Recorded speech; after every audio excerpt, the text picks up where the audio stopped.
Hello guys, हमारे YouTube channel पर आप सबका स्वागत है। अगर आप महाकाल की भगत है तो कमेंट बॉक्स में जय महाकाल जरूर लिखना। आज हम कार्तिक मातम्य का 30वां अध्याय सुनाएंगे आपको। तो भगवान श्री कृष्णचंद्र जी से महाराज ने कहा, हे प्रिय, नारद जी के वचन सुनकर महाराजा पृथु बड़े विस्मित हुए। अंत में उन्होंने नारद जी का पूजन करके उनको विदा किया। इसी कारण माह, कार्तिक और एकादशी ये 3 व्रत मुझे अत्यधिक प्रिय है। वनस्पतियों में तुलसी, महीनों में कार्तिक, तिथियों में एकादशी और नक्षत्रों में श्री द्वारका जी मुझे बहुत प्रिय है। जो प्राणी जितेंद्रिय होकर इनका सेवन करता है वह ये करने वाले प्राणियों से भी मुझे अधिक प्रिय होता है। जो प्राणी विधि विधान से इनकी सेवा करते हैं उनके अनुग्रह से सभी पाप दूर हो जाते हैं। भगवान श्री कृष्ण चंद्र जी महाराज के वचन सुनकर सत्यभामा ने कहा, तो क्या कहा वो सुनो। हे नाथ, आपने यह बात बड़ी आश्चर्यजनक कही है कि दूसरे के लिए पुण्य के फल से कला की मुक्ति हो गई। यह प्रभावशाली कार्तिक मास आपको अत्यधिक प्रिय है कि जिसे पत्ती द्रोह का पाप केवल स्नान के पुण्य से ही नष्ट हो गया। दूसरे प्राणी द्वारा किया हुआ पुण्य उनके अनेक देने से कैसे मिल जाते हैं, यह आप मुझे बतलाइए। इस पर भगवान श्री कृष्णचंद्र जी महाराज ने कहा, बिना दिया हुआ पुण्य और पाप जिस कर्म द्वारा मिलता है सो सुनो। सतयुग में देश ग्राम था, कुलों का दिया पुण्य या पाप मिलता था, किंतु कलयुग में केवल कर्ता को ही पाप और पुण्य का फल भोगना पड़ता है। संस्कृत करने पर भी यह स्वस्थता कही गई और संसर्ग जैसे पाप व पुण्य दूसरे को कैसे मिलते हैं उसकी व्यवस्था भी सुनो। पढ़ना, यज्ञ कराना और एक साथ भोजन करने से पाप पुण्य का आधा फल मिलता है। एक आसन पर बैठने तथा एक सवारी चढ़ाने से सांस के आने वाले पुण्य व पाप का चौथा भाग प्राणी मात्र को मिलता है।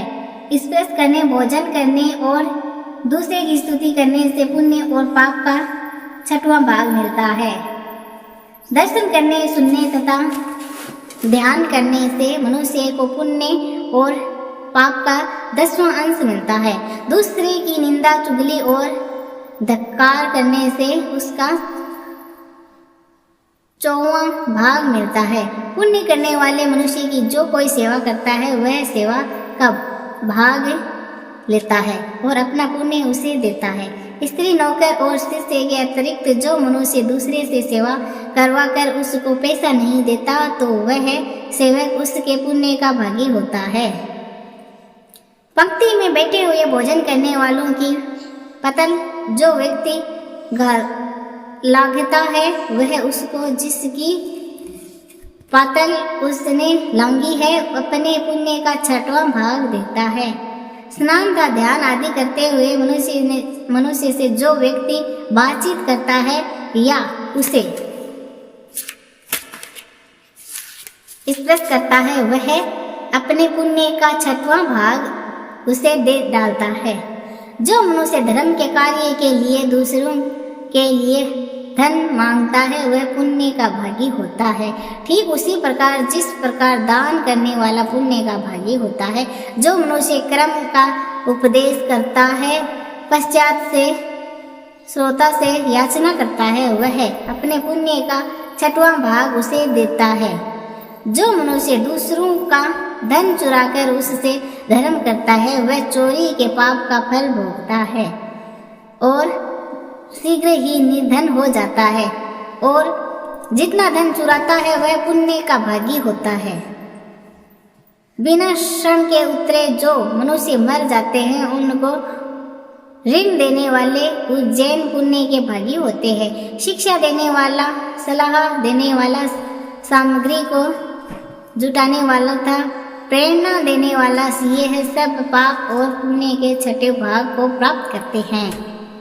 राजा प्रजा के पाप पुण्य के श्रेष्ठ अंश का भागी होता है। गुरु शिष्य का, पति पत्नी का, पिता पुत्र का, स्त्री पति के लिए। चल बेटा, तुम्हें नहीं छेड़ा बढ़िया। हाँ वो आ चल।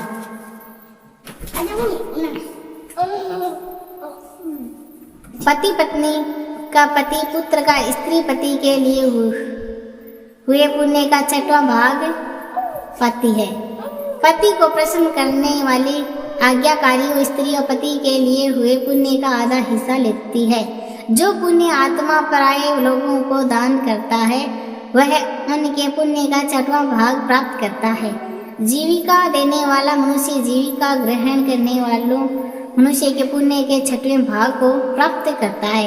इस प्रकार दूसरों के लिए किए हुए पुण्य अथवा पाप बिना देने के भी दूसरों को मिल सकते हैं। किंतु यह नियम जो कि मैंने लाए हैं कलयुग में लागू नहीं होते। कलयुग में जो एकमात्र कर्ता को ही उससे अपने पाप व पुण्य भोगने पड़ते हैं। इस संबंध में एक बड़ा पुराण इतिहास जो कि पवित्र भी है और बुद्धिमान का देने वाला भी कहलाता हूँ। ध्यान पूर्वक सुनो।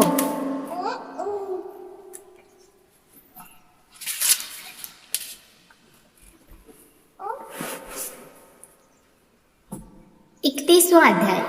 भगवान श्री कृष्णचंद्र जी महाराज ने कहा, अपने उज्जैन में एक महापापी और दुरात्मा धनवेश्वर नामक ब्राह्मण रहता था। वह रस, चमड़ा और कंबल आदि का व्यापार करता था। वैश्यगामी था और मदपान आदि बुरे कर्म किया करता था। चूंकि वह दिन रात पाप में रहता था, इसीलिए उस व्यापार के लिए वह नगर नगर घूमता था। वह एक दिन महिषमतीपुरी में जा पहुंचा। महिषमतीपुरी चूंकि राजा महिष ने बसाई थी, इसीलिए बस राजा के नाम पर ही विख्याति। नगरी के पास ही पाप नाशिनी पुण्यकारी भगवती नर्मदा रहती थी। उस नदी के किनारे देश देशांतर से आए हुए यात्री कार्तिक व्रत करने के लिए कुछ दिनों के लिए ठहरा करते थे।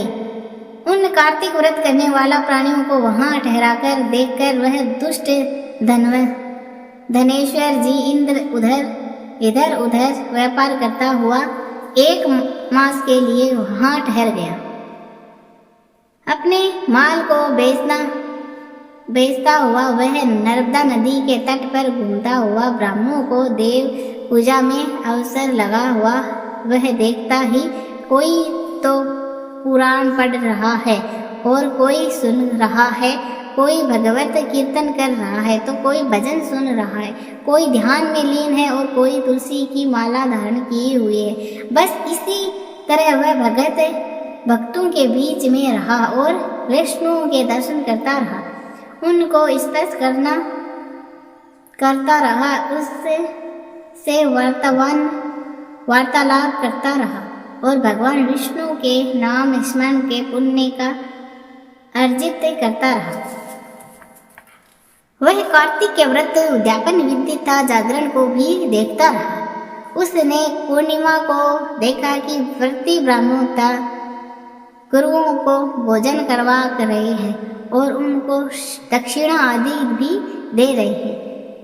उसने नित्य प्रति भगवान शंकर की प्रसन्नता के लिए होती दीपमाला भी देखी।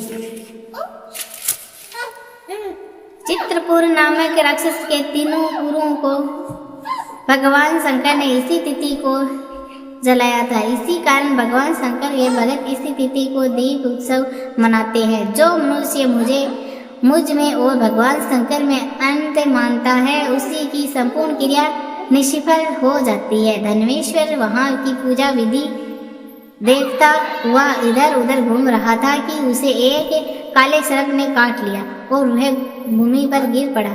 उसी की यह दशा देखकर वहां के दयालु भक्तों ने उसको चहुं ओर से घेर लिया और उसके मुंह पर तुलसी दल मिश्रित जल के छींटे देने लगे। और जब उसके प्राण निकले तो यमदूत उसे बांधकर कोड़ों से मारते हुए यमपुरी को ले गई। उसे देखकर चित्रगुप्त ने यम से कहा, इसने बाल्यकाल से लेकर आज तक बुरे काम किए हैं। इसके जीवन में पुण्य तो सेल मात्र से भी दिखाई नहीं देता। यदि मैं पूरा 1 वर्ष उसको सुनाता रहूं तो भी इसके पाप की सूची समाप्त नहीं होगी। यह महापापी है, अतः इसको एक घोर नरक में डालना चाहिए। चित्रगुप्त जी की बात सुनकर यमराज ने बड़े क्रोध में भरकर उसको अपना कालनेम के समान भयंकर रूप दिखाते हुए अपने अनुचरों को आज्ञा दी।